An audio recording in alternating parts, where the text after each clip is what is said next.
I am your host, Matthew Larosiere, and I am joined by... You have to redo the intro because it just came on and said, I am your host. Oh, cool.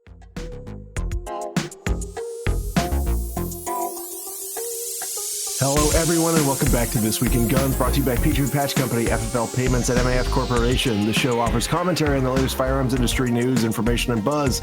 I'm your host, Matthew Larosiere, and I'm joined today by the Rat Man. How is it going?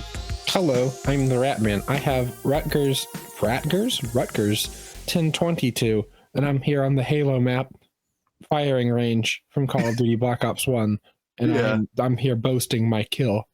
With your thinking cap as well. Yes. It's good. That's a nice 1022. That's a 1022 I would use.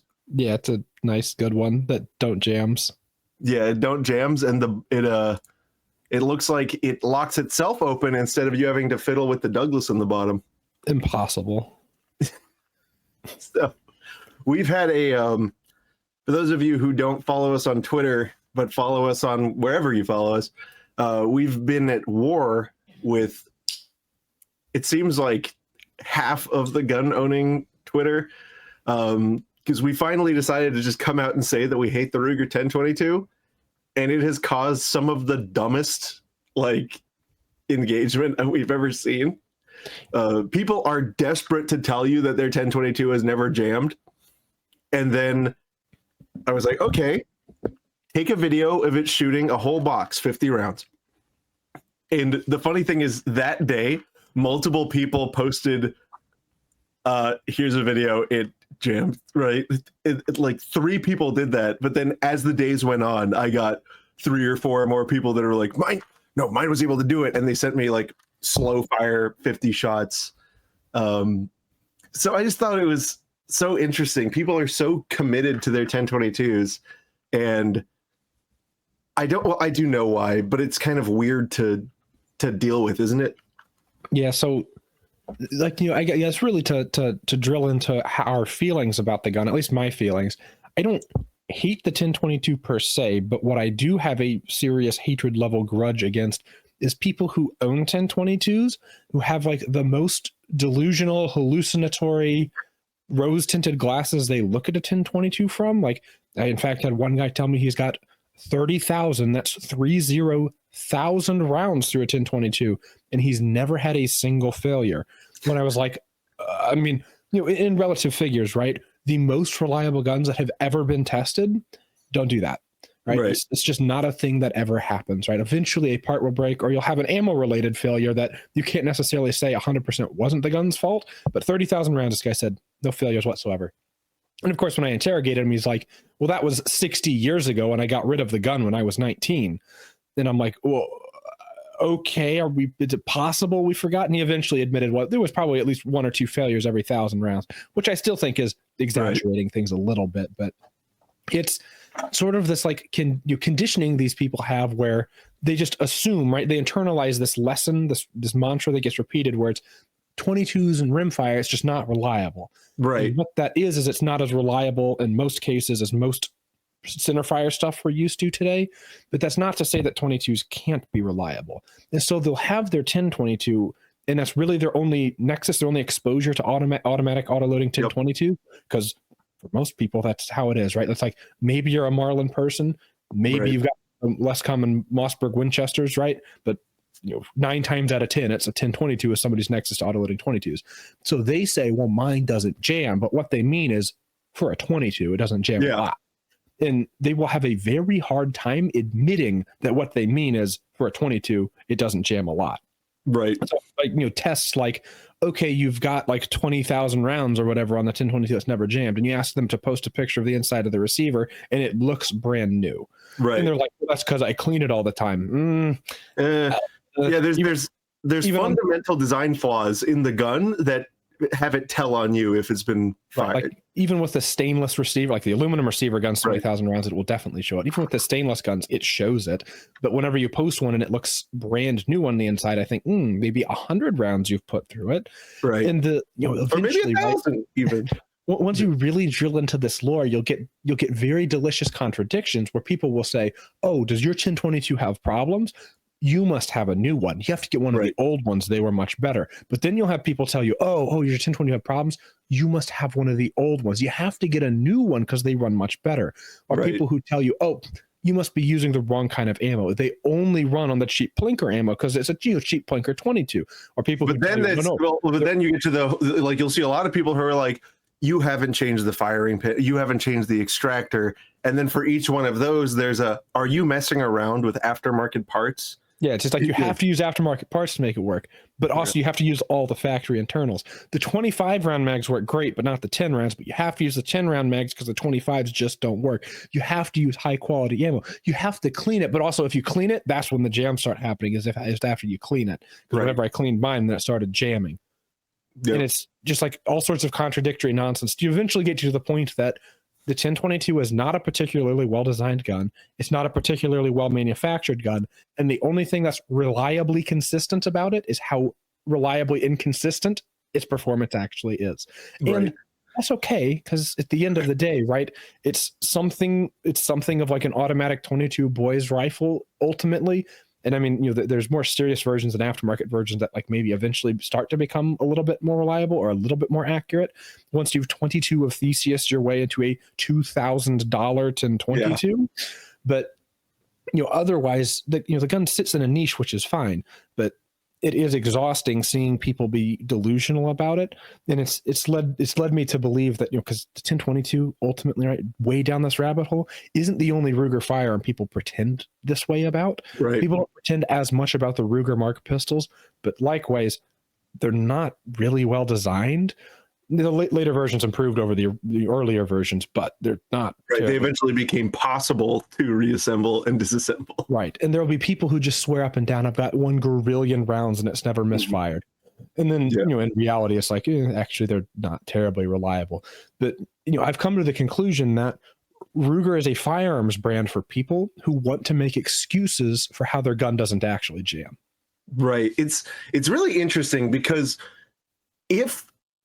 and it's funny, I'm a massive 22 collector, and it was you who first brought up the design flaws in the 1022, and it was you who kind of broke the mold. You were like, you told me it's a total piece of shit. I want nothing to do with it.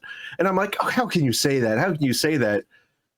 And then I stop, like right as I'm saying that, and I go, I have not shot my 1022 in like 5 years. Because it is just so uninspired. And then I decided, I'm like, you know what, I have a takedown one, and I have a stainless standard one. So like the two ends of what people like. I took them out and I spent some time with them, and I'm like, this jams a lot more than the guns that I've gravitated towards actually using as a 22. And you just kind of, once you have an appreciation for well-made 22 guns, you start to see the 1022 for what it is, which is a $200 junky mass-produced thing, right? Right. And it's fine for that. But like, you have to be honest with yourself about the gun. It's a $200 piece of junk that Bill Ruger, he didn't set out to make a fantastic 22. He set out to use jewelry casting techniques to make something cheap and mass-produced. And so what was the compromise? The big compromise he made in the receiver, one of them, you say it's not terribly well designed. I say once you actually look at it, it's particularly poorly designed. And once you look at it in retrospect, it almost looks like it was designed as a joke because every decision is odd. Where's the recoil spring, right? Oh, well, naturally you'd want it to be relatively in line with the bolt travel. And so that's why we put it off in the corner of the bolt. Off in the back corner of the bolt so you get as much bolt tilt as possible so it wears nice grooves into your receiver. Okay, but our barrel, right? Our barrel to receiver fit is the most important thing for getting good accuracy, right? Because you can bed the action and do whatever you want with the stock. If your barrel isn't fixed to your receiver, it's going to be doing random things, especially when you're scoped onto your receiver. So what they did is they have it so that there is no rigid mounting, but like there is no rigid contact between the barrel and receiver whatsoever. Right, there's a V block on one side of the receiver that you hope holds it in there consistently, which it can't. It's right. It's like we've had threads, which are a simple machine that can do that. The ejector, it's built into the magazine. Why? No good reason. Yeah, it sucks. It sucks. And it's like people cannot handle hearing that. And even when you couch it in terms of it's fine as like a, fun toy for a $200 toy, that is not an acceptable thing to say. And then they these same people, I'm sorry, I promise guys we'll get to the actual breaking news, but this is more fun. The same people who we were just talking to, right, in this context, that are saying, oh, no, it's actually really good if you buy all these Volquartsen parts and you spend $2,000, right? Or no, you need to get this trigger because the 1022's trigger is, by the way, nightmarishly bad, and you wind up having to spend an insane amount of money to get one that doesn't feel horrible. But they're like, oh, you need this trigger, and then immediately with the trigger, you've turned your $200 toy into a $500 gun, right? The Volquartsen stuff, you end up spending thousands of dollars on kitting out your 1022, and the barrel's still not threaded in. But then when they say, well, why don't you name a gun that you think is actually really good, and a 22 you think is actually really good? And so I named two. I named one, our favorite 22, the HK270. Yep. It's great. I mean, I don't know what they go for, right? It's like they're not a grand, right? They're not quite a grand. It depends. Yeah, it depends, right? But they haven't been in production, but not quite a grand area. And then I also say, and also the Beretta Olympia, which is 500-600 area, right? And all they can say is, of course a $1,500 gun would beat the 1022. Why wouldn't a $1,700 gun beat the 1022? Of course a $2,000. It's like, were you the guy that was just saying that you would spend $2,000 on turning it into something that you'd spend $2,000 on Volquartsen parts to make it shoot almost as good as the used $500 Beretta? But I'm stupid because I said I would sooner pick one of these nicer Italian or German guns that cost as much as your gun plus a trigger pack, right? And there's other options too, because what this started is, well, it's already been an interest of mine, right? I've been grabbing every bizarre and esoteric 22 self-loader I could ever see, but we started going, this has to be quantified, right? Is 22 inherently unreliable? Is that how real is that? And so now what we're doing is we're going to get representatives from all of the different ways to make a 22 self-loader and start testing them. And I feel like the result, and this is going to take a long time, by the way, because guess what? 50 rounds, 100 rounds, 500 rounds per gun is not going to be enough. If you're going to test what is a reliable 22, you need to be doing tests in the thousands per gun. Right, and you need to start with a gun that starts clean and then ends up too dirty to run. And 1022 people sometimes say that's 100 rounds. It shouldn't be. It shouldn't be 100 rounds. Should be more than that before the gun is too dirty to run. It should go without saying that you should be able to blow through a brick, a 500 brick, without your gun dying. Right. I feel like that's a fair thing, but I guess we'll see. But that's now a big project of ours. Is we're going to find out how good is the 1022 and what is actually a good 22. And the only thing I can think about is where the Click Clack's going to sit on that list, which is one of the first semi-automatic 22s ever. Right. And they are pretty good. So I'm but anyway, that was a 15-minute introduction to say I really liked 22s, and the Ruger 1022 is a very mediocre gun. On a good day. On a good day. Oh God. I've always been kind of delaying talking about this next thing. So let's talk about the rare breed, the force reset thing with NAGR, who's now changed their name or something. I don't care. You guys know who I'm talking about. We did a video breaking down the whole settlement and We showed you the language of the settlement. We went through it line by line. And the long story short is there was a lawsuit, right, in the Fifth Circuit where they were saying, there was Rare Breed who had been treated very poorly by the ATF. They had made like the first popular force reset trigger that we all became familiar with a few years back. And they were treated very aggressively under the Biden administration. And so there had been lawsuits going on from all the way back then trying to enjoin that behavior. So they win in the district court, right, in Texas. The government appeals, right? We get to oral arguments, and the panel is hot against the government. It's looking pretty good, right? The questions that were being asked, the way it looked was kind of like, how do you guys think you're gonna, like, to the government, how do you think you're gonna win after Cargill, right? So it seemed almost like a slam dunk. So then what NAGR and Rare Breed come out with is say, big win, we settled the lawsuit. And they bring out their little settlement, and it's like, look, see, we agree that the government the government doesn't agree that the FRT is not a machine gun.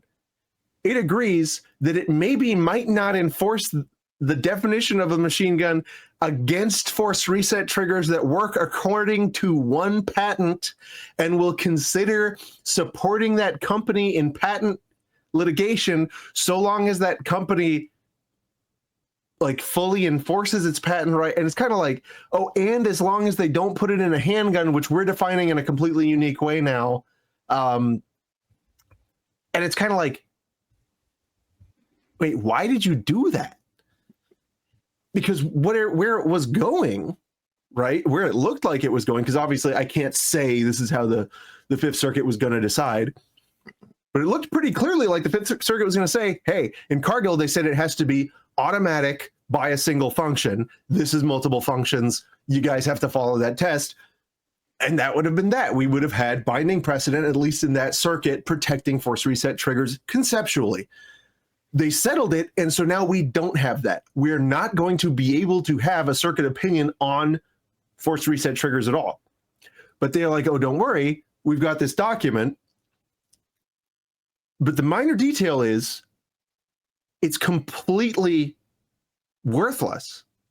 And we pointed all this out in our video. And being completely transparent, I know people at NAGR, and they talked to me, and pretty much the response I got was, nuh-uh. Right? It was like that. Right.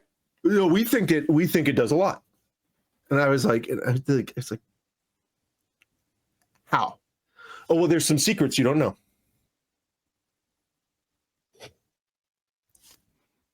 Right. And so that was where our conversation left off.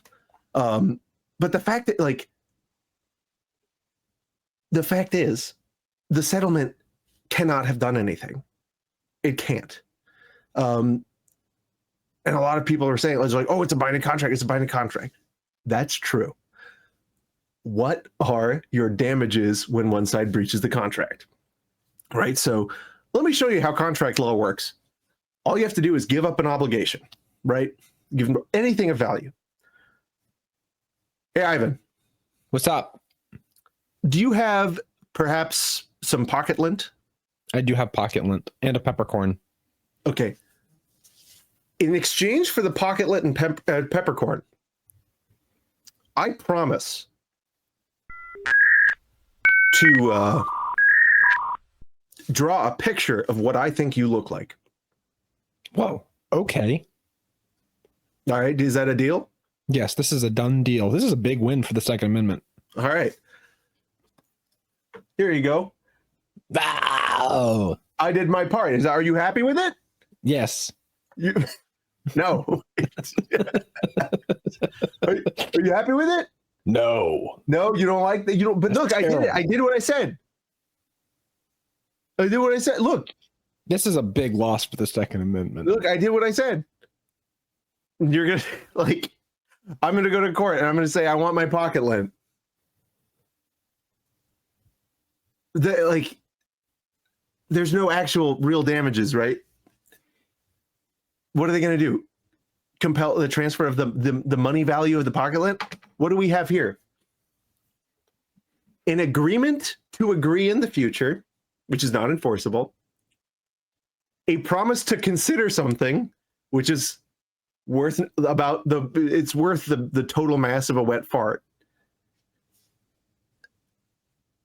Like, and the government saying it won't interpret the law a certain way for a certain subset of FRTs.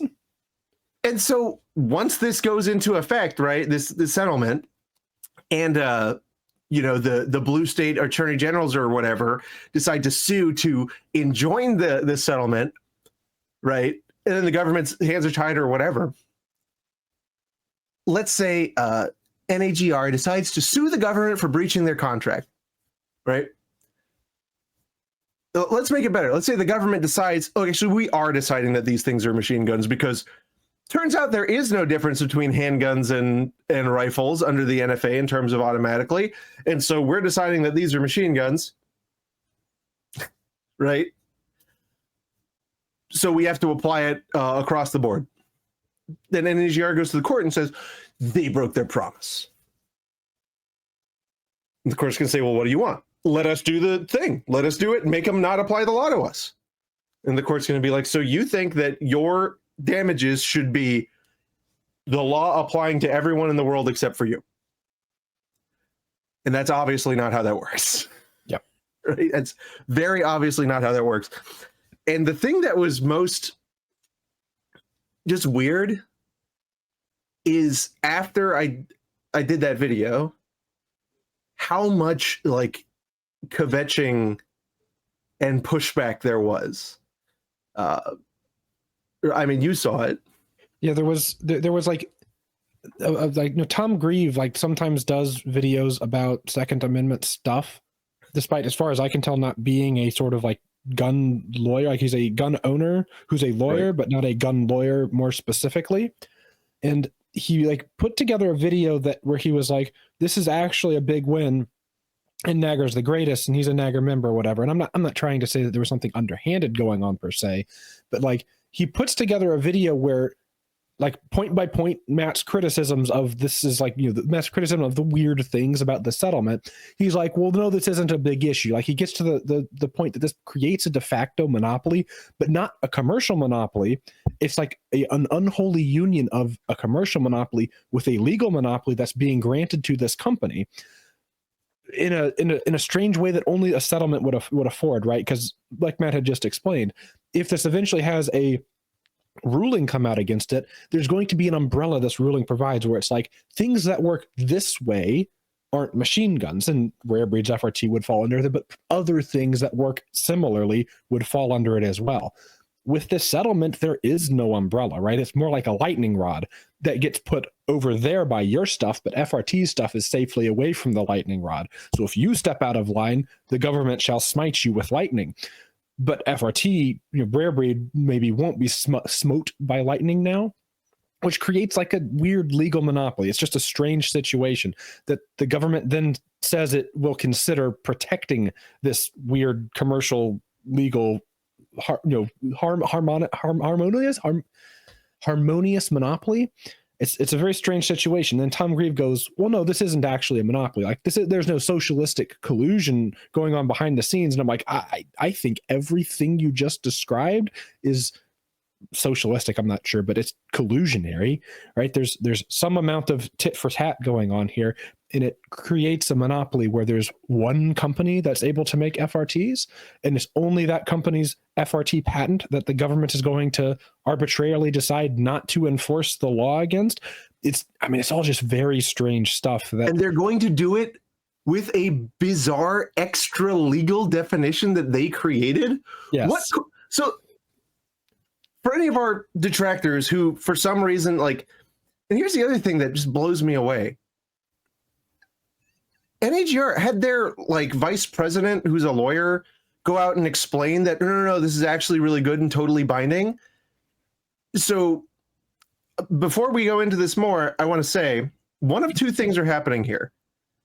Either all of NAGR's attorneys had a stroke at the same time and forgot basic tenets of contract law and the basic functions of the federal government, or something stinky's happening. Something weird. So think back, right? This is not the first time something like this has happened. And there's a reason that this isn't the way things are done. And so I kind of explained this in the video specifically covering this. But if you could get the result, like a very specific statutory, like crafted result for the application of a law by getting a civil settlement with the government, every single time an administration changed hands, all that they would do is the friendly orgs would sue the government and then they'd settle. That's not how it works. It's never been how it worked. Think about this. In the past, right, and actually in the Reagan era of FOPA and the fallout from FOPA and 922.0, which is what prevents new people from having new made machine guns. The ATF tried to throw a bone to the people by saying, okay, well, if you had a conversion device, we're not enforcing this. If you had it before 1986, you're good. This is a new interpretation that only applies going forward, right? And we are holding ourselves to that, and that's it. A federal court told them, you cannot do that. You cannot employ the criminal law or the tax code one way for one person and another way for another. You don't get to do that. And so it was actually in a case where somebody was raising the defense of, oh, I had, it was before I had this machine gun converter since before 86. The federal government said, the court said, no, you idiot. You can't do that. The law says what it says, and that's it. So it was actually against the ATF's wishes that was drawn away from them. Then we get on top of that, we get more recent memory during the initial file sharing panic that got normal firearms removed from ITAR. There was a lawsuit saying that, hey, it's First Amendment protected speech to share these designs. The government settled with the other side. They had a whole thing, and they even granted a license in that situation, which goes a little bit further than this one. That settlement was immediately enjoined because that's illegal. You don't get to rewrite the criminal law, right? You don't get to rewrite laws of general applicability in a civil lawsuit. You just don't. There's no way around it. And frankly, the fact that they're pushing back this hard and saying, no, we did a big win by sacrificing the case we were winning that was going to protect everybody so that this one company can have exclusive protection that actually is completely non-binding only for the duration of this presidency or until administrations change. That's stupid. They lost. It is not a big win. They snatched defeat from the jaws of victory and fucked us. Like, and I don't know if they thought, or I don't know if they knew that's what they were doing, but that's what they did. And the fact that they are tripling down on what is so obviously not enforceable and unhelpful fundamentally, I think is what they should be ashamed of.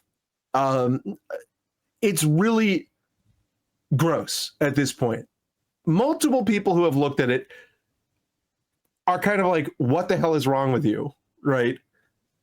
And they're not backing down at all. They're, I suspect, instructing people to do damage control and then having one of their own attorneys piss on our legs and say it's raining? No, Right, say like the defense that this is a binding contract, it's nonsense. The defense, like the weird part was, and maybe I misheard this, but the understanding that I got from Hannah Hill's video was that this doesn't create a monopoly, right? This isn't creating a monopoly for Rare Breed, but actually it could only ever make them the only ones that did it because we settled and they were a party, and you can't give things in settlement to people who aren't parties. So yeah, it creates a monopoly for them. And I was like, what the fuck doublespeak is that? That's just weird.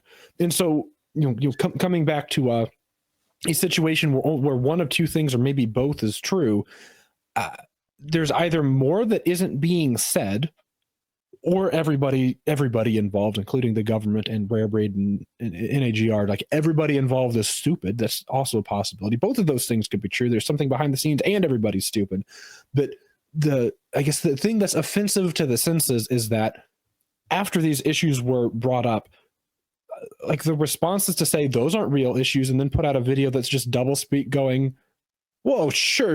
You think these are issues. Well, these issues don't exist. Let me explain how these issues do actually exist. It's just weird. It's totally weird. And it's like, here's the thing. They didn't have full control of the case, right? There were clients, right? They were a party, and there's a lot of weird moving parts that a lot of people don't understand, and frankly, that they may not understand. Right. They're a party and a client at the same, like and a client and representation at the same time. And so they could have, like, it's possible that they were kind of pushed into this by either inside or outside forces or whatever.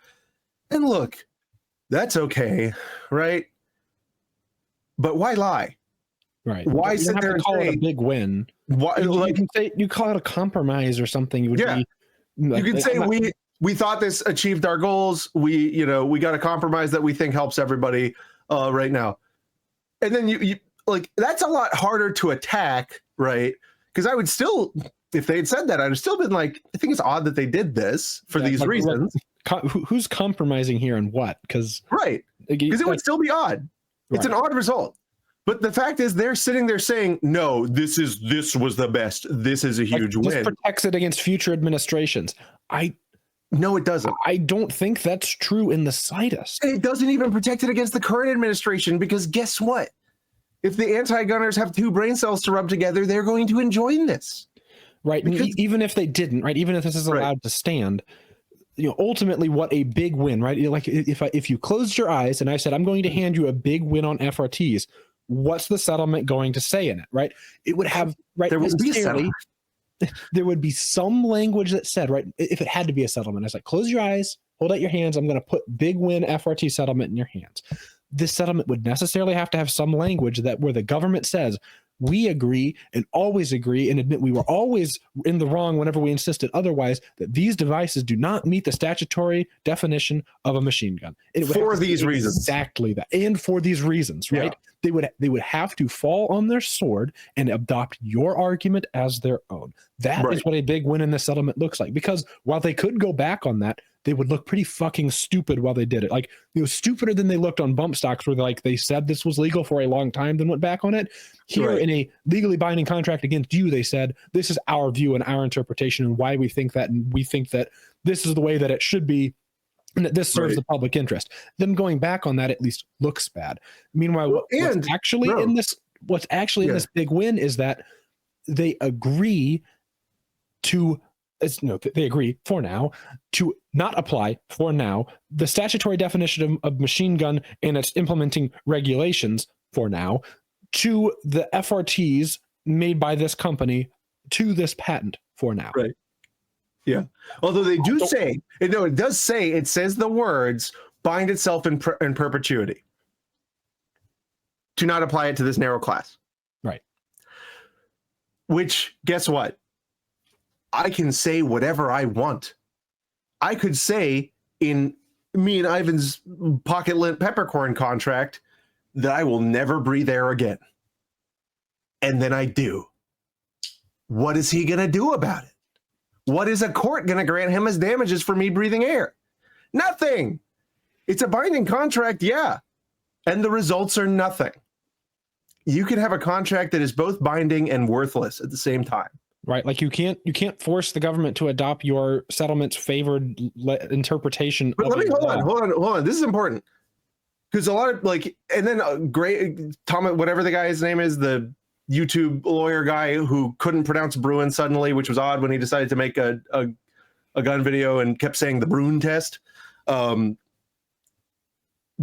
he was talking about, oh, well, this is actually good because you never know what the court's going to say. And, it might do this and it might do that. Yeah, that's true. That's true. So there's a thing called a consent decree that is literally like when the parties agree to what is a settlement and then they hand it to the court. And then the court puts it in place. Right. So the court establishes as precedent what the two sides sat down and said together is the correct legal interpretation of the disagreement. So in this case, the interpretation of a statute. Right. And it can be hard in a situation like this, right? And it may be that the court would have refused to enter that consent decree. You could have tried. But I can tell you right now, no jurist would enter a consent decree that creates a new category of handgun. It's just continues to blow me away. And everyone's like, you know why they did it. It's because of the Glock switches. Yes. That is not legally significant. That does not save the settlement. And in fact, it's a massive hole in it. Right. I think it really does go to lay bare the the inadequacy of what the government's promising here is that, well, we won't apply these definitions to these devices made by these people to these patent or whatever, right? That's sort of the core of what they're offering up, with the exception of, well, unless it's for a handgun. And if you they're saying, but it's conditional, right? So the government never agreed that they're not machine guns. Right. If you get a ruling, it doesn't fucking matter what the government's position is on that. There's a ruling. And this is right after Cargill. And so what are you worried that you might get a ruling in the circuit where it was just going very much your way, and that the Cargill court is gonna overturn itself within a year? And of course, there was legal gamemanship arguments that I saw from a couple of people that at first I wanted to entertain, but then maybe this is just doomer pilled of me, where if the Cargill decision is worth the paper it's written on, it is incompetent, because the court was aware of the fact, they even talked about it in oral arguments, that there were other devices that were like bump stock plus, bump stock deluxe, like an FRT, right? There's devices like a bump stock does more or less what a bump stock does from a public safety freak out government standpoint, but better. And so they are aware of these devices existing and still tendered the opinion that they did. Right. Now, if that opinion is to be worth anything to us, it is going to be in direct application to FRTs. What court is better to have that before than the court that just wrote that decision? I mean, is the plan to wait 15 years and hope that the court's more pro bump stock or more strict statutory interpretation than it is now? That's a dice roll. I think that's a huge dice roll as compared to, okay, ultimately, if this court is not going to be the one to say that Cargill means what it says on it, I don't know that you're going to get a court that's more amenable to that later. And so if they're to say, no, FRTs are going to fall short of that hurdle, they were always going to fall short of that hurdle. Right. Your chances were not going to get better. And also, come on. The bump stock, the thing behind the notable Las Vegas. What are you going to do? You're going to wait for Las Vegas to happen with your device? That's why it was time to settle this lawsuit? No, you don't understand. The master 500 IQ legal strategy is we have to establish a monopoly for one company to make these things so that they can get sold all over by this one company. Also no future development and advancement. Right. And NAGR even outright admits this in their video that because of the way this is drafted, we theorized this, but now NAGR seems to be in agreement with this interpretation that even Rare Breed can't do future development of these devices because the settlement agreement here is only in particular to the devices. So the 223 patent. Right, that were before the court. So the 223 patent, the logical outgrowths that work the same way mechanically as it. It's like maybe a 3-position one gets thrown in there as well, but that's probably about the scope of it at the end of the day. So no future development can happen. It's literally just this particular rare breed of FRTs that may exist. And we're supposed to, for some reason, believe the argument that rare breed's gonna get them in common use. No, that's okay. That's I have to stop you. Brain dead. It's pretty fucking fundamentally brain dead. That is knuckle dragging, window licking, stupid. Like it's not only a misreading of it's not only a misreading of the misunderstanding of the misreading of your imagined legal standard. Right. Hallucinated even. The Ninth Circuit has sort of pretended this is a standard in their then interest balanced, motivated misunderstanding of Heller. Right. I don't know why we're then embracing that as something real, but getting a lot of FRTs out there I don't think it's going to help the second. It's not legally significant, especially because, okay, if we're going to sit here and talk frankly, the chances of one of these being used in a notable Las Vegas is not it's right. It's a non-zero chance. I'll say it may end up happening, and if it ends up happening, that becomes a much harder pill for courts to want to swallow. Right. I don't know that waiting for that to happen because they're in common use, because ultimately that's what that term means. That's yeah. If it's in common use, it means it's occurring, right? Like the Toyota Corolla is in common use. It is used in crime, yes. Right? Like that doesn't give you the protection you think it does. It just doesn't. It would be cool if it did, right? Because then we could just spam things, and that's how it would work. But that's just not the standard. And I'm not saying I didn't wish that was a standard. I'm glad it's not the standard, because it would mean that anything rare could be immediately regulated out of existence. But all that aside, when we do all this theory crafting and like talking about, but like with it written this way, this might be applied, blah, blah, blah, blah, blah, we're pretending that the settlement means anything. I don't think it is. Not. So it's the way it's written says nothing. It says fucking nothing. Okay. It doesn't, like, I'm telling you, it doesn't say anything. It's just weasel words, and it's basically a best friends agreement, right? Right. Like to make it easy to understand for non-legal people, to make a hierarchy. A court, the higher the court, the better. Entering an order that says, this is what the statute says, this is why FRTs aren't machine guns, that would be the best thing. It's the most relief afforded. It helps everybody. Right. Next best would probably be like a consent decree where both of the sides come to the judge and say, we both think this is the best interpretation of the statute. We want you, the court, to agree with it. That would be good. That would help probably the next biggest number of people. A settlement that the government admits an interpretation with justification and then sides with us in saying it's not a machine gun would be probably next most useful. It really only chiefly helps the parties of the case, because that's sort of how settlements are meant to work. But it's, it at least provides the semblance, right? A hologram of an umbrella with which to protect this sort of activity. But as explained in the analogy before, the settlement that then we got, where the government's like, I guess we just won't apply this definition to your specific FRTs.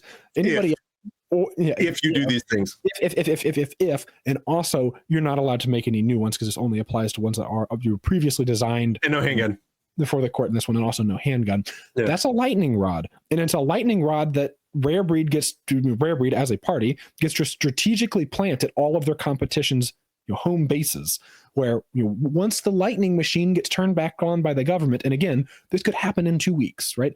So okay, let's go forward a week and say that the anti-gunners don't get this enjoined.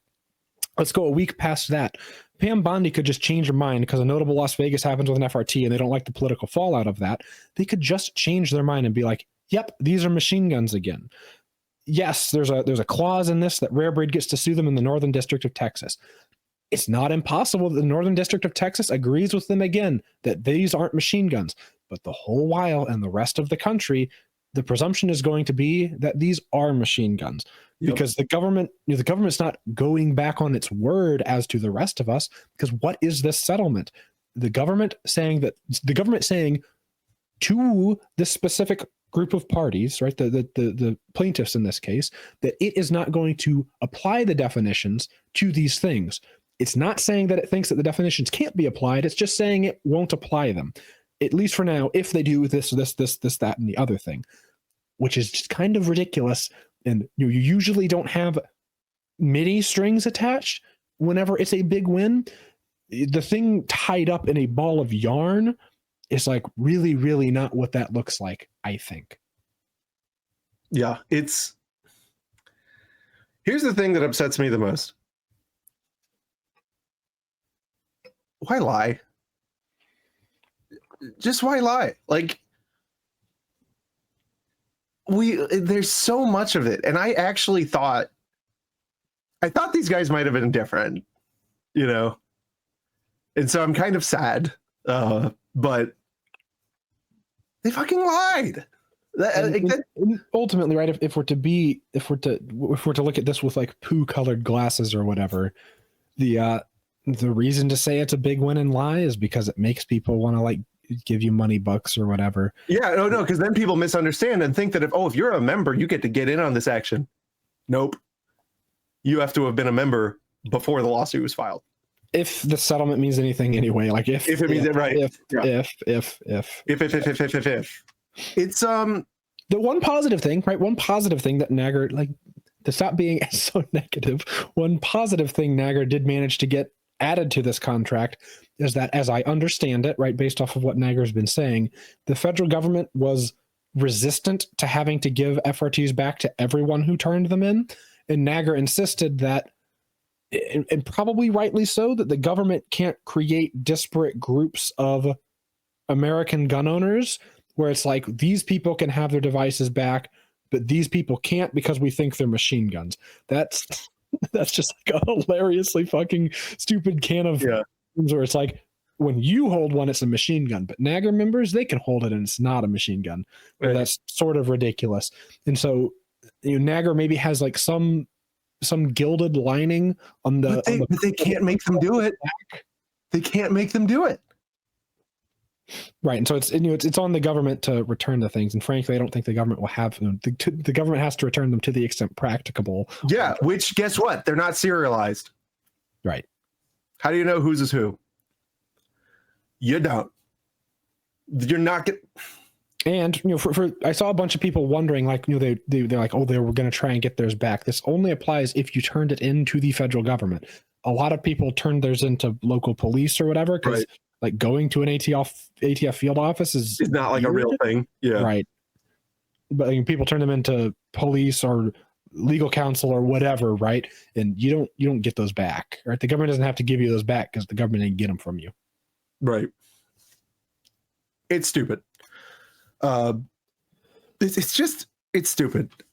And I think the main takeaway is that just this organization should be ashamed of itself. I don't even know what it can do at this point. I'll never respect them if they keep up with this. It's to me, they've been put on the same level as everyone else.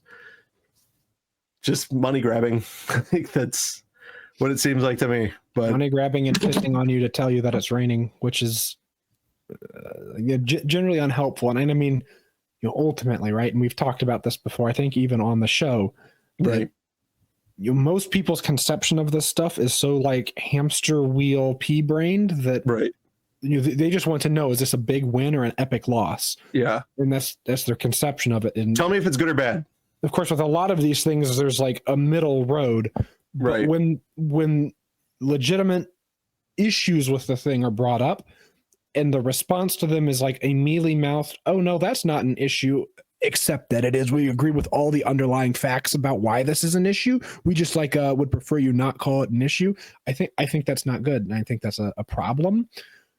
And of course, it's because it can't be couched in terms of epic win or big loss. And I don't know. But yeah, what sells fundraising? We did a big win. Maybe they got forced into not doing a big win. I don't know. I think it's more likely that they were confused, right, or something. But confused, or there was something like, again, right, something some weird communication failure, right? But something stupid happened because this outcome is stupid. It's dumb. And every time they turn around and say, no, we're actually the best, it's an insult, and they should be embarrassed, because there's a lot. Everyone who knows what they're talking about is pointing at them and being like, you fucked us. And they're this like, is weird. No, we did it for you. And like, the response to being, you fucked us, being, well, look, you did get forcibly penetrated and you didn't want that, but that's not fucking. That's a win. I disagree. Yeah. I think we got fucked. Yeah. But anyway, I mean, you know what the best part is? It's going to get enjoyed anyway. The people who run these types of organizations are not physically capable of saying they made a mistake. So no matter what happens, even if it was a mistake and they like recognize it now, they're not capable of walking it back. I'm telling you that the people who do this sort of thing as a primary means of income and live the way these people do, they think that acknowledging fallibility as a human being is like death. And so that's it. I've never seen somebody who runs one of these national organizations ever admit that they fucked anything up. I have watched them hilariously fall down with the spaghetti in their pockets multiple times, and then all they can do is point all around them and fundraise, right? And say, for $5, $25, or $150, I'll put spaghetti in your pocket.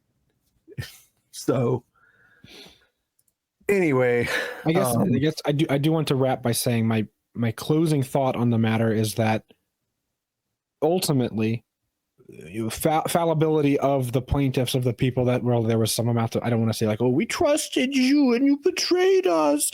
Like, right. I'm not trying to say that, but ultimately, the even more upsetting thing for me is that this government, they don't deserve to be the ones that say this is where the buck stops on forced reset technology. That's right. That's weird, and giving them that stick with which to hit us it can't be characterized as a win, because not big win. This government doesn't deserve it.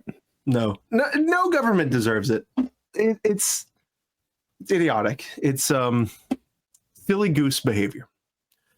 Speaking of which, no, you have to understand, this government is the heckin' good guy, because we've published the new plan to end weaponization of the federal government. And so this was a press sheet that went out from the White House. President Trump is laser focused on eliminating the weaponized rot in our federal government once and for all. No longer will our government target and abuse Americans. The president's financial year 2026 budget restores a government by and for the people. What's actually heartening here, the fact that ATF is put up first, right? That's actually encouraging, and really tells you something, because the way these things release, multiple people within the White House would have had to have been okay with seeing that. And also, I think the fact that our current president has expressed an interest in guns and is currently technically prohibited from owning them, might make him a little bit more sensitive to our cause. But let's just read it out, what they point at the ATF, right? And remember the whole conversation we just had. Keep that in the back of your mind as we discuss this. All right, bullet point 1, Bureau of Alcohol, Tobacco, Firearms, and Explosives. Biden deployed the ATF to undermine and criminalize law-abiding gun ownership via abusive regulatory decrees. That ends under President Trump. But the bloated bureaucracy that targeted gun-owning Americans and Second Amendment rights must also be rolled back. The ATF created invasive databases, outlawed unregistered pistol braces, and subjected the disabled vets who commonly use them to 10-year prison sentences, imposed unconstitutional restrictions on homemade firearms, and set a determined course to revoke as many FFLs as possible to undermine the availability of firearms at retail. The budget reprioritizes resources to target illegal firearms traffickers, fueling violent crime, and to supply resources for state and local law enforcement to track down dangerous criminals, such as MS-13 gang members, because it always has to go back to that. But says a lot of right things there. Says some of them weird. Yeah. The one that's most interesting to me, though, is that it straight up says it was wrong of them to target homemade guns. Yeah, that's the one that stands out very boldly to me as well. I can't imagine why that would stand out to us. Right, like the government won that case already. In fact, It was Pam Bondi who, Pam Bondi's delegated lizard, who went and won that case, and it was a pretty substantial win. Although, as far as Biden's, people get so wrapped up in the Biden's homemade gun rule, thinking it was just about polymer 80s. Right. It really wasn't. There was a lot baked into the homemade gun rule. It was a frame and receiver definition is how that started out, which was something the ATF had been trying to do for a long time. But it was that and the updates to the way that FFLs have to mark and serialize stuff. It was update to the what is a suppressor and a suppressor, which was actually really helpful. It was a big update in there. In fact, the marking requirements for FFLs was actually helpful in many ways. Yep. But those three things were things the ATF wanted to do anyway, but onto that they tacked on redefinition of unfinished frames receivers to fit into that. Right. And that was the specific thing, that specific part of it was a thing that was challenged in the Fifth Circuit and they challenged it facially. Right. And which was stupid.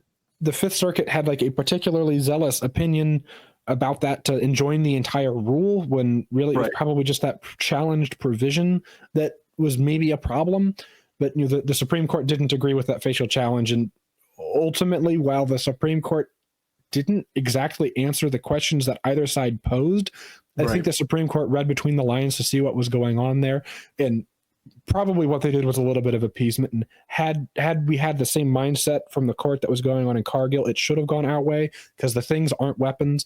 And I didn't realize this until just recently, but the government used the analogy of the abstract noun or whatever, the abstract verb, artifact noun, right? Yeah. And they pointed to the example, I think that was Roberts made, where it's like if you have a 65 Ford, but actually if you go down in your garage and you look, it's like one that's a project car that's all taken apart, it's not really working, but you still say you have a 65 Ford. The big difference there is that once was a 65 Ford and it once was functional. The correct analog there is a kit tube frame that hasn't been welded together and could be welded together to make a car that resembles the chassis of a 65 Mustang, but it could also be welded together wrong or welded together to create something else. And it itself has never welded together. Right. And it itself is not a car chassis. It has never been a car chassis. And that was the correct analog there. And maybe if there had been better lawyers and sure, that could have gone differently. But I think the court still got that one wrong, and I think that analogy is a good example of how wrong they got it. But regardless, the government got what they asked for. They got their big win, which was the Supreme Court agreeing that this artifact noun misunderstood car gun analogy pitfall nonsense that the Supreme Court fell into is going to let them say that polymer 80s are firearms and that the buy-build shoot kits are firearms. Now, the Supreme Court didn't say, and that's the end of the case. It said, with this guidance, we're going back down to the appeals court, and the appeals court back down to the district court to figure out what opinion should be issued to resolve this case. Now, with Trump saying that the whole homemade firearms thing was an overreach, what I think is going on here is Department of Justice and probably ATF realizing there's actually not bad things in this bill, like the fixing the silencer mess that sort of started under Obama, not bad. Which, just so you guys, let me just say real quick, what that does is makes one part, it basically gives silencers a frame or receiver, which is really helpful because, and I've told this story before, I had a client here in Florida that was told by the ATF that they needed to serialize the box that they put the suppressor cups in before they were made. Right. And this was all part of this Obama era thing where everything for a silencer is a silencer, and it caused a big problem. Right. A series of big problems as it was interpreted differently by different ATF branches and IOIs, and is just a mess. So that's not a bad thing. And the FFL marking requirements, some aspects of it aren't great, but having that clear guidance, and I guess really to elaborate on that, the ATF had not been uniform in the past in issuing a marking guidance provision where there's certain information has to be marked in a gun. But with this rule, they were going to let you just mark your FFL short code as a serial number prefix, and that would cover marking your physical address and all that information. You could just put your FFL code, right? Because that's all unique to FFLs and probably more accurate anyway. Nope. Adding that availability is actually kind of in the end a good thing, but if that rules goes away, then that's not there. As well as ultimately, I don't agree with what the ATF's trying to do with the frame receiver clarification redefinition, right? So saying that for a long gun, it's where the breech bolt goes, and for a handgun, it's where the firing components goes. I don't necessarily agree with what they're trying to do there, because they're trying to make it so that there's never another AR-15, and they're trying. Yeah, they said for it's these two things, except if we've already said it's not. Right, which. It's a little bit of a mess, and I understand what they're trying to do is they're trying to uncrap the crappy underpants that their previous iterations had left themselves. Yeah, the underpants that have been crapped in since the 60s consistently. Right. Ultimately, what they're trying to do there also is fix the whole people having third pin AR-15 loaders and going, well, this isn't a receiver of a machine gun. This is because technically doesn't meet the definition of receiver. So ATF is trying to cure that here, and so all of these pieces. All of these little tokens are part of this case. And so now that it's back down at the lower court, what the lower court would do maybe under a Biden presidency is just say, the entire thing's good. It's going to go out there just the way it is. But with the Trump presidency, identifying that some, or at least most, are part of the motivation behind this was to try and ban or complicate people trying to make guns on their own at home. The Trump administration is giving a second look at the rule and will probably try, my assumption is they will try and manufacture some manner of settlement here after there's been a Supreme Court decision saying the way that this case should maybe ultimately be resolved. They'll try and manufacture a settlement that maybe keeps the parts of the rule that both sides are okay with, or some compromise there in the middle. And I don't imagine they're going to carve back in polymer 80s or buy build shoot kits, right? For people thinking that maybe those will come back, I strongly doubt it. Yeah, not likely, because especially the Supreme Court went out of its way. It didn't have to. And this is again, we had the people who brought this challenge, I don't think thought it all the way through, because when they did a facial attack, they were like, there's no possible way that this could have been legitimate. And so then the court was like, oh yeah, here's two ways where it could have been legitimate, and then listed those out. And they were specifically the polymer 80 and the BBS. We can't uncrap that diaper. That one's done. But ultimately, I don't think those are coming back. But there's maybe some combination of some parts of this rule that gets salvaged, and it will be interesting to see how parties that we already know to be fallible are going to try and represent the prevailing interests in the future of American gun owners and makers and manufacturers, including those licensed ones, as maybe some amount of settlement in this case happens, and then the anti-gunners rapidly try and join it, because of course they will, because why wouldn't they? So it'll be interesting to see, but that's my assumption anyways, that some amount of settlement will be due in that case, where the Trump DOJ will manage to keep the parts of this rule it think would be good, and then may try and get rid of the other ones. And then hopefully that settlement will have some language where the government's like, we just agree to pretend those parts of the rules don't exist for you guys, maybe, if you give us all these other things. It would be great if we had another one of these anomalous big win settlements. Yeah, let's pray that we don't. Let's pray that we get an actual big win. Not likely a big win, but maybe something positive could happen. There's some possible reconciliation, which at this point is, I guess, what we have to hope for. Yep. But you know what else we can hope for? A good holster. Wow, is that traditionalarms.com? Guys, check out traditionalarms.com, supporter of the show. Check out Zero Compromise holsters and gear from Traditional Arms. This is a Florida company. They make the holster that I carry my Walther PDP in. In fact, they've got a whole bunch of stuff in there. Go check them out. And stay put sauce? What is that? I guess it keeps the holster from moving around. I assume it's Loctite because holster screws like they come loose. Yep, the holster, the little bolties. But you can use either promotional code FUDBusters or Ratman.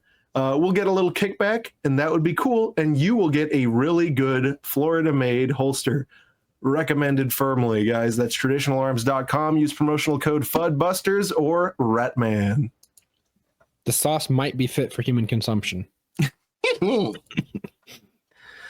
Oh, right. God, next up. This is great. This is great. This is a weird one, right? Because no matter what, the whole One Big Beautiful Bill Act has been happening.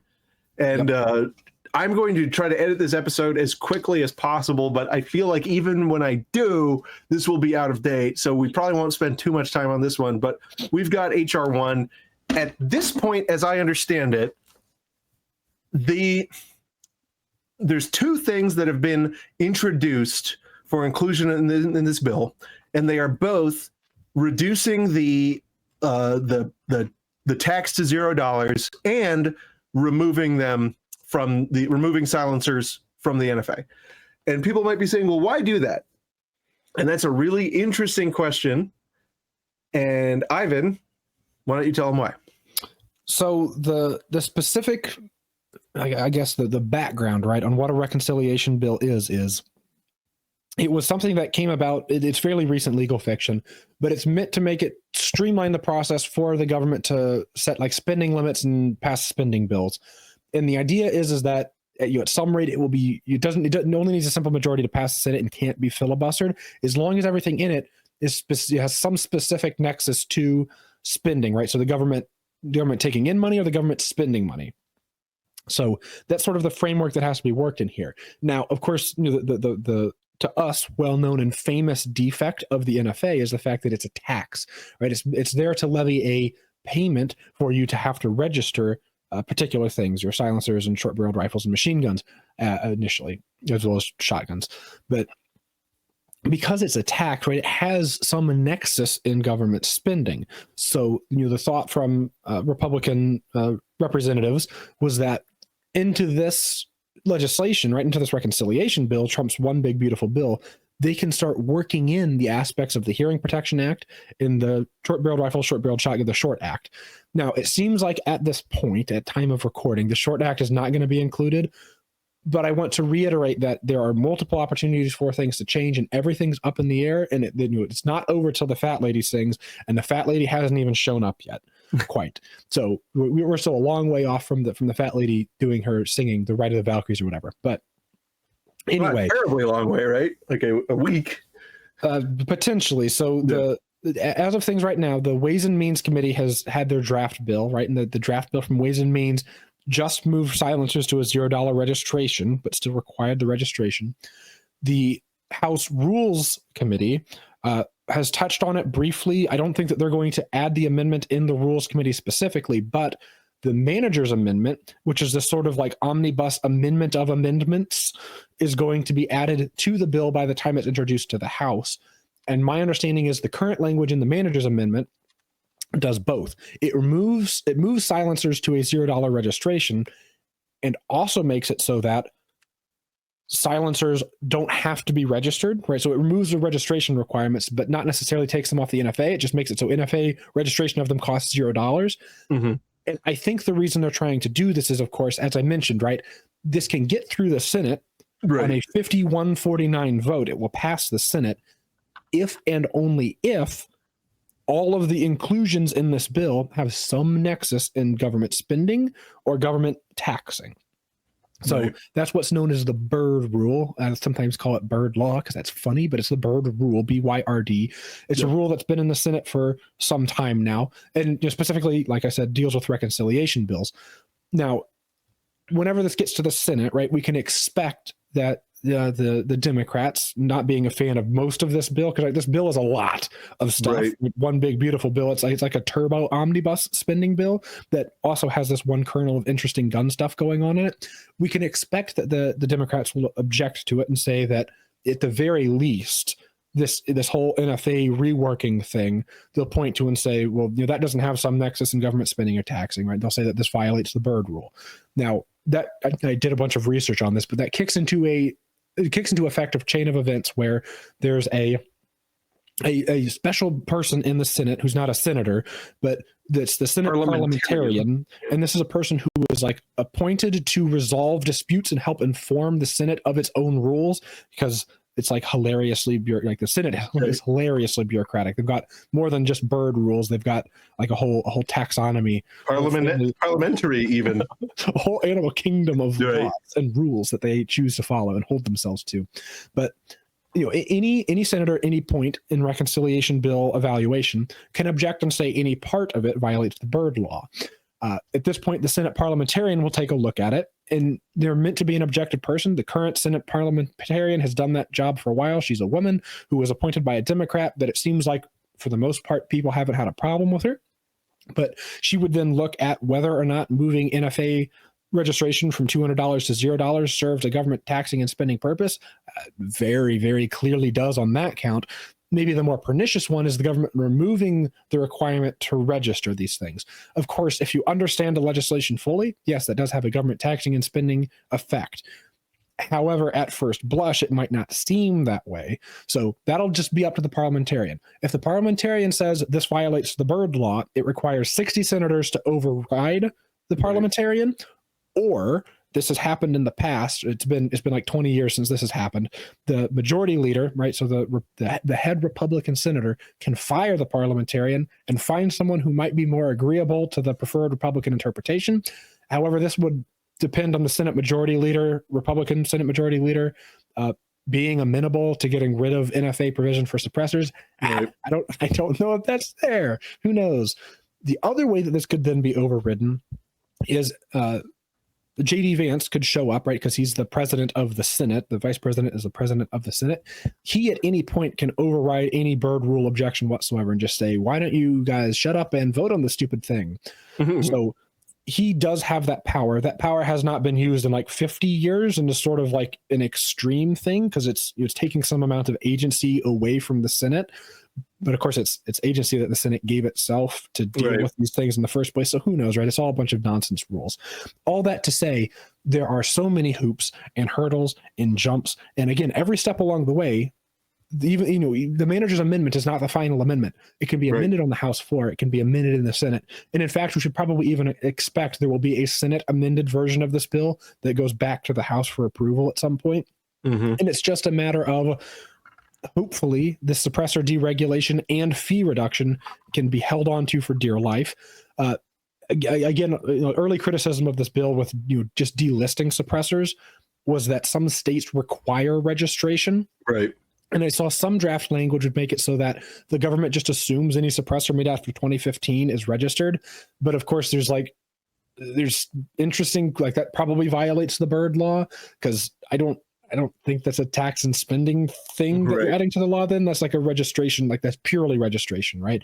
So I think the current version threads that needle best by saying there's a $0 registration for states that require registration with the federal government for you to own a suppressor. I think that's maybe a little bit of a novel way for them to deal with that. Ultimately, I think that the way that it's currently drafted, as of time of recording, I'm sure it will end up changing before this is all said and done. But as of time of recording, I think it's pretty masterfully crafted.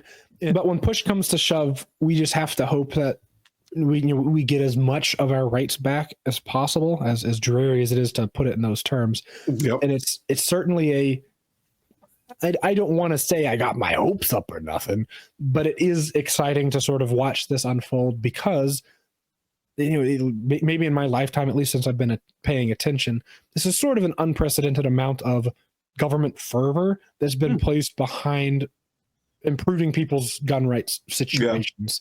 And I think that's cool. And I think that the approach that's being taken to it is deliberate and careful. And they've picked language that I don't think it's bad. I think they're being smart about it. Earlier drafts of this, of course, looking at it, I was like, I think that might create problems, but right. It's very interesting to watch this unfold, and I will be waiting with bated breath to see if what happens past this point. Will the Short Act get added to it? Probably not. But I don't know why. I feel like that one's more obvious. I do too. I feel like, especially after the whole pistol brace fiasco, right? Like the ATF's like, actually, there's like 50 million of these things unregistered, and like there's no, in fact, crime's down since this revelation. I think that would make that a slightly easier pill to swallow anyway. But I guess it's the political machinations, and there's certainly been more lobbying spent on making Republican representatives and senators who aren't gun owners, which is like 99.5% of them. There's been a lot of effort put towards making those people think about suppressors differently than maybe they were raised to, or maybe like the Overton window on suppressors 20 years ago was bad. It was like exclusively military and police bred technology because hunters didn't care. And then, especially in like the past 10 years, I don't mean to give the NSSF credit because they historically they've done some shady stuff, but NSSF has been important in trying to flip the script on suppressors and cast them as this hunter sportsman device, and certainly they can be useful for that, but that's not right. Who even cares? It's who cares about whether it's hunt sport or whatever?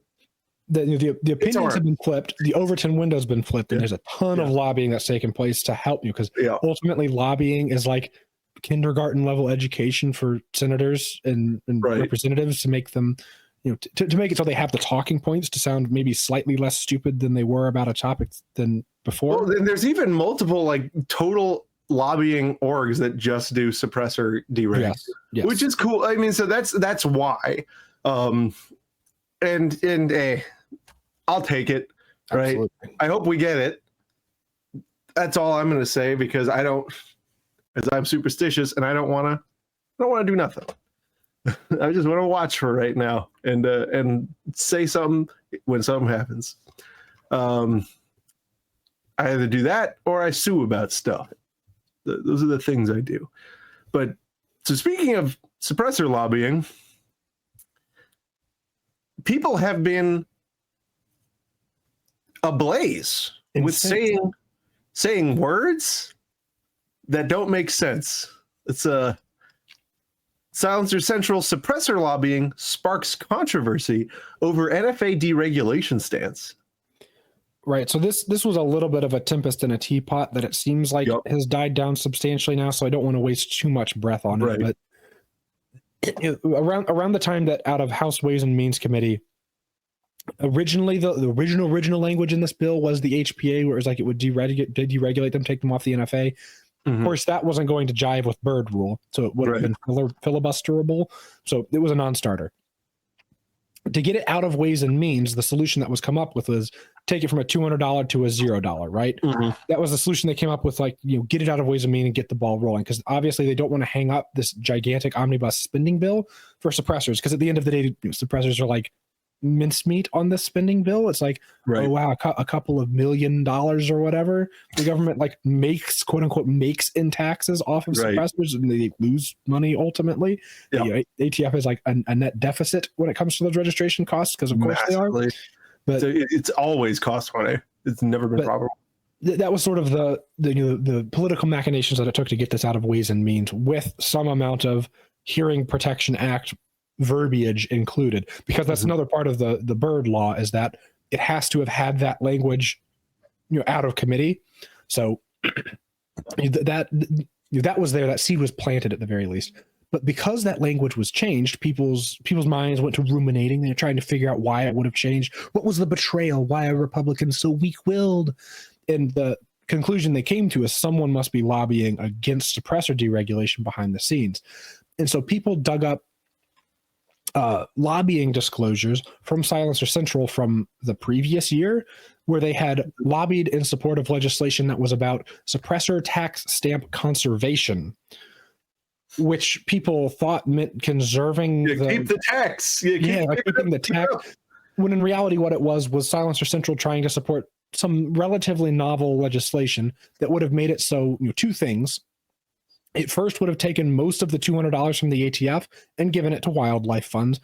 That's probably like a chocolate coating on a bitter pill to make it so that Democlats that said, no, we don't like suppressors would have to say, we hate birds too. It's a chocolate coating is what that is there. But the more interesting thing about this legislation is it would have made it so that ATF has 90 days to process your forms. Because again, remember, at the time this legislation was introduced, you didn't have your 1 week Form 4s. Yeah, so it was taking a year. It had legislation added that would have made it so there's a 90-day maximum, and if it takes any longer of that, the form is just assumed approved, like background checks are. Right. So that's cool. That would have been an interesting thing to see at that point in time. That's not a bad thing to lobby for ultimately, but people saw the fact that it said conservation, and they called it conservation because they're giving money to the birds, right? They're taking money from the ATF and giving them to the birds. So that way the Democrats have to say, we hate birds. We hate the bird. Right? Because that's politics, right? Is making your other side say you hate birds or they hate cops, right? Because who doesn't love cops and who doesn't love birds, right? Only heartless people. Now, people took that out of context and got mad about it. People also saw that, like, Silencer Central left the American Suppressor Association, which is like a big lobbying group of like some suppressor manufacturers or whatever. And then they went and sided with, I guess they started using NSSF's lobbyists. That was also Magpul's lobbyists. Magpul did it for accessories, but NSSF also did it for all of the stuff they did. But then they also started using an additional different lobbyist. And they specifically, Silencer Central specifically filed their support for the Hearing Protection Act with new lobbyists that a lot of people weren't familiar with, and people assumed that because Silencer Central and their lobbying disclosure didn't say whether they were for or against the Hearing Protection Act, that meant they were lobbying against it, which is pants on head fucking retarded, because at the time that they were introducing this lobbying disclosure, the bill had the bill was nascent at this point, right? It was nascent to this particular congressional session anyway. You don't file your lobbying opposition to a bill sort of like around the time the bill like just first gets introduced. That's weird, because you'd have to know it was coming in order to do that. Right. So, okay. Right. People generally, like the whole tempest in a teapot here, the whole misunderstanding is that these lobbying forms are usually written in a little bit of an unclear way. And there's probably multiple reasons for that. Probably the easiest way to explain is that Silencer Central does sell suppressors to police, right? And ATF, all sorts of people from all sorts of a wide background, political spectrum and background. They don't want their lobbying disclosures to say, we hate the government, we want to get rid of all your laws. NSA, repeal NSA. They don't want their lobbying to say that, because that looks a certain way. That's politically unclean when it comes to some of the people they sell stuff to, right? And I think you're over explaining. It doesn't matter. It's what it was. Is that these are filings that are prepared by automatons, and people were trying to divine meaning from them. And of course, Silencer Central did not help themselves by having their response be like, we support the Hearing Protection Act, which means they support a full repeal, but they also support any other viable means to get more suppressors into American people's hands. Or there was more or less the language people like, well, what's viable mean? What's viable mean, huh? You think the HPA isn't viable? When in reality, like, there's more political machinations going on there than most people understood because of the whole Byrd law, right? Byrd law is going to be a problem. And ultimately getting out of Ways and Means with some amount of suppressor regulation change is the important part, because it can be changed later. And people wanted to make Silencer Central out to be some sort of a Judas and take context, out of context quotes from their CEO in the past, where their CEO has said, like, because last year he had a quote where he was saying, like, I'm not a big fan of. Didn't you say we weren't going to spend too much time on this? Yes. Their CEO said. So MAF Corp is a place that you guys need to go, and you got promotional code FUDBusters to get you a nice fat discount on a wind chime or whatever it is you want. And there's the spoopy rail, the complete Builders kits, all of the things, and yes, there's trash and other merch. So just check it out, guys. Give a MAF Corp a roll around and use promotional code FUDBusters. It's maf-arms.com. I'm sorry to cut you that hard, but that was supposed to be like a 5-minute bit. I'm still incensed about it because people are so retarded. Yes, and they will never stop. Yeah, they're never going to stop. It's like they're never going to. There can be a company that's looking out for their best interest, maybe in a novel way, and they'll go. And also, and you know what? That company probably has a bunch of fucking dipshits in it too, right? Like everyone is stupid, everything is dumb. And you know what it gets back to? You know what it gets back to is people's inability to perceive anything that's not big win or epic loss. Yeah, and I don't want to start getting onto a broader social commentary, but there are some things that have happened to the way that we interact with each other and the way that we consume media that I think has just fucked our brains up really solid to the way that gray doesn't exist anymore. It's black or white. And if it's light gray, you're going to make it white. Right. Even if it's medium gray, you're going to figure it out. If a company doesn't post fuck the ATF, hate the NFA on their social media, they're not on our side. They're not on our side. Yeah, regardless of the actual outcomes they secure. It's platitudes and vibes is what matters most. Yeah, the vibes were off. Meanwhile, everyone loves this. Everyone loves this fact. Who's responsible for the most liberalization of gun rights? Liberalization being a good thing, right? Helping restore, not expand, but restore back to the way it should have been, as in not regulated. Federal public defenders. And behind them, the NRA. So, and people hate that pill, and they hate that. They squirm and writhe about the fact that there was once an NRA, like the reason the Democrats demonized the NRA is because it was once a juggernaut. In fact, and I know we've said it before, and I'm going to say it again, even though I'm not trying to stick up for the NRA, I'm not trying to do that, but the only reason the assault weapons ban that happened in 94 wasn't one that required confiscation is because the NRA made it clear that it would make a really nasty smell about, because that's what Dianne Feinstein wanted, and the NRA got Democrats to flip to be against that provision of the bill because the NRA at one point in time had sway over Democrats from gun states, which was crazy because it's like not a thing anymore. And that, among other things the NRA did in the intervening years, is why Democrats hate the NRA so much, because it had enough sway. It could tell Democrats, hey, you ain't getting reelected if you do this whole confiscation thing. Mm-hmm. Yeah. And then they did some silly things. Yes, but whatever. Everything is silly. Everyone is silly. You don't have to pay anything. They just had a lot. They had yacht money to be silly with, as opposed to not having yacht money because they're not a big. As opposed to whatever the fuck these new idiots do.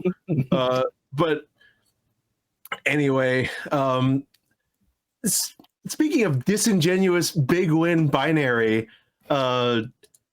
thanks guns.com. Supreme Court upholds carry rights for adults age 18 to 20. No, they fucking didn't. That's not actually exactly what happened. Why lie? Why? It's still good. What happened is still good, but why lie? Here's what happened. They didn't take the case. And so the 8th Circuit win stays. You know what else stays? The other circuit losses. So there's a circuit split. The court should have taken the case and resolved the circuit split in the right way, but they didn't. So the law stays struck down.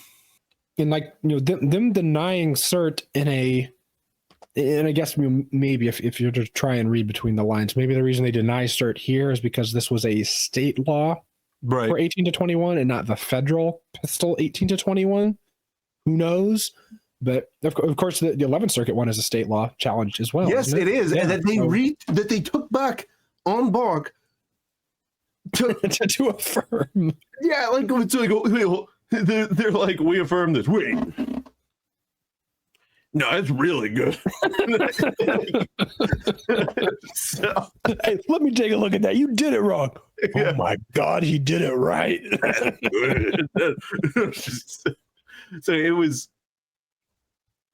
The whole thing is like the circuit split is so incredibly entrenched, and then the Supreme Court basically just went and then moved on. The Supreme Court's like, we should recommend that there's a court that resolves these sort of splits in the courts below us. But yeah, this was Minnesota's like 18 to 20 ban, or yeah, and it was rightly decided. There was a permanent injunction, and so now that's going to stay in place. So Minnesota's not allowed to be stupid for about this small thing. There's a lot of other stupid things Minnesota does.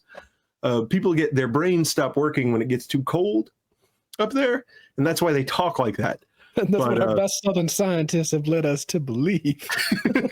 The Yankees up north, their brains stop working because it's so cold. On account of they have frozen and fallen down. But yeah, the case finished. A permanent injunction preventing the state of Minnesota from enforcing its age-based carry ban will move forward. This strengthens the hand of what?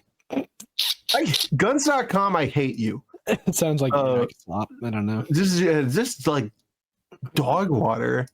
It's just good reporting. Good reporting. Thank you, computer. Oh God. Yeah, why? It's got to be big win or nothing. We can't just say Minnesota ban remains struck down. We have Here's to say what happens in the slight amount of nuance that's required to understand it. Big win. Supreme Court on fire. Breaking. Nothing happened.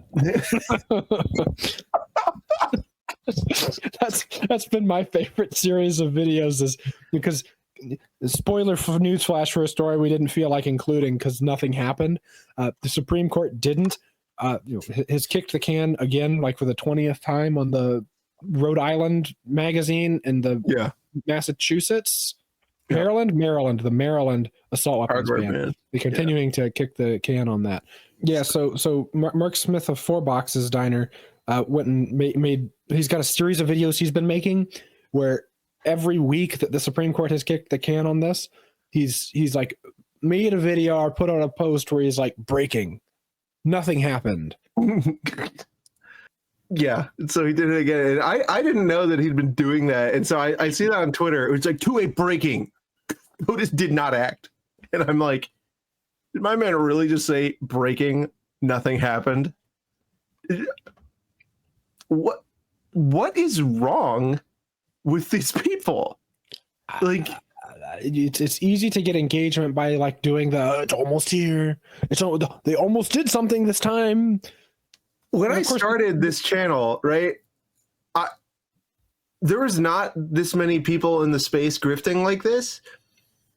And we already felt, hey, people are going to get outrage fatigue if you keep, pushing and pretending like this. You can't just keep, you can't say that every single day it's like, it can't be big win every day. Yeah. And then it's only gotten so much worse. Like, actually breaking, nothing happened. What are people going to do when something happens now? Like, I feel like there has to be only so much anxiety that you can pull out of people before they become completely desensitized. But maybe I'm retarded. Is this a big win or an epic loss? I don't know, man. Maybe it's like it's some carburation of either not enough or too much medication that is happening. But I just like, why lie? Like, that's like on the edge, right? And here's the thing: if he was joking, that would have been hilarious. It would have been a good tweet. It would have been a solid tweet. Breaking, nothing happened. But he's made several videos now. Now, admittedly, I just saw the thumbnail and the description of the videos and didn't watch them. But it's like a 12-minute video where it's like the Supreme Court has relisted the thing that they've relisted for like 15 weeks now or whatever. It's not news. It's not worth a video. It's probably not. Like, I guess maybe it's worth a post just to say like, hey, this did happen. But Costas does it the best, though.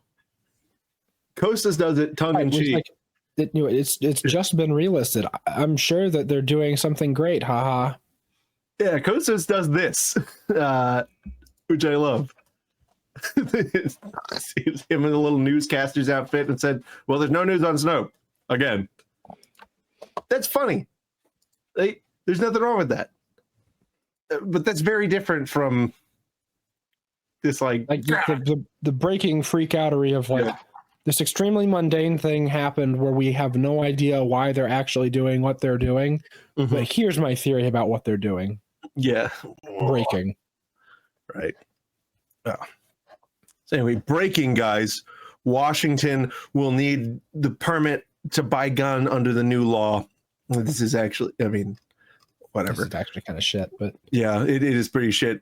Governor Ferguson signed into law. Basically, it's going to be a permit to purchase requirement for Washingtonians, where you have to do, and he's funny because the justification is, oh, gun violence, you know, this and that and the other thing. And so what we're going to do is make it so you have to take a class to not do a gun violent. Then you can buy guns for 5 years. That's regular. It's just common sense reform into place that save lives. Because these, you know, they've been proven to save lives. Definitely. In fact, they implemented that, and then Chicago became the murder capital of the world. That's because of the guns coming in from Indiana. And that's why Indiana was the previous murder capital. All of the guns left Indiana and came to Chicago, and they made Chicago the murder capital, so there can't be any more murders in Indiana because all the guns came out of Indiana. Yeah, because that's why there's less deathings in Indiana. It's because all the guns are in Chicago. Yeah, because they went to Chicago. That's why Chicago's got more deathings with the Indiana guns that Indiana can't do anymore. Yeah, I wouldn't worry about it. But yeah, party line vote, and it's pretty bad. You know, I've said it 1,000 times. These are really pernicious because and this one, you know, requiring the training and stuff. It's a big roadblock to getting a gun. On top of that, they already had a 10-day waiting period, one of the longest in the nation. Like, why? At what point I don't know, because it's not measurable at this point. You've moved along to the bitterest edge of the margins where you can like measure anything. What's the difference between a 10-day waiting period and 10 days plus a class? Like it to a committed person who wants to get the thing as soon as possible, nothing. To the average person, wow, that's very, very annoying. Of course, the bitter reality about it is that they're not worried about needle moving in the slightest. Right. Like if it moves, maybe they think that's great or whatever. They're just interested in frustrating your ability to have a gun because that's all it's ever really been about. Yep. And because they think it's interesting to do that. It's their hobby. They enjoy it. Gun control is a hobby for these people. Some people have a hobby of like getting more guns. Some people have a hobby of making other people have less guns, and not in the cool way where you like buy guns from people, but in like the lame way where it's like you can't have that anymore. Yep. All right. Also, and then on top of that, so we have that legislative advancement coming into the new era of common sense, whatever. Then on top of that, you have the Washington courts cementing the high cap mag ban in a landmark ruling. Washington Supreme Court has upheld the state's ban on high capacity firearms magazines, reversing a lower court's previous decision. 7-2, the state Supreme Court on their 10-round mag ban. Former Attorney General and current Governor Ferguson has previously voiced support for the ban. He claims that siding with the lower court's interpretation could threaten the state's broader authority to regulate guns, such as AR-15s and fully automatic weapons. If I'm remembering this case correctly, and if I'm wrong about it, you'll have to forgive me because there are so many coastal states that have had these like incredibly bad faith applications of Bruin. Right. And I believe even though this was a state court, they still their state version of the Second Amendment looks to the federal precedents and the federal opinions and rulings on the Second Amendment to understand their own. And so they do their own like faux Bruin analysis, but because it's a state court, it's already one step less serious. and because they're interested in like a very motivated, reasoned outcome, it's going to be like comically unserious. Mm. But if this is the one that I'm thinking of, they came to some conclusion where it's like magazines can't be arms, and even if they were, they wouldn't be protected. Like it's one of these, or it's like, okay, right? This is like this eye-wateringly stupid. We're following Bruin, and what Bruin said is that we can do whatever we want, and that's why Bruin was devastating and terrible and endangered our country, is because Bruin actually says we can do whatever we want, and that's really bad. Yeah. Like, okay, bud, I'm sure. Yeah. It's more of the same. It's mealy mouth. Ultimately, right, the sort of expected outcome that blue state's blue Supreme Court is going to say blue, blue, blue, blue, blue. Very true.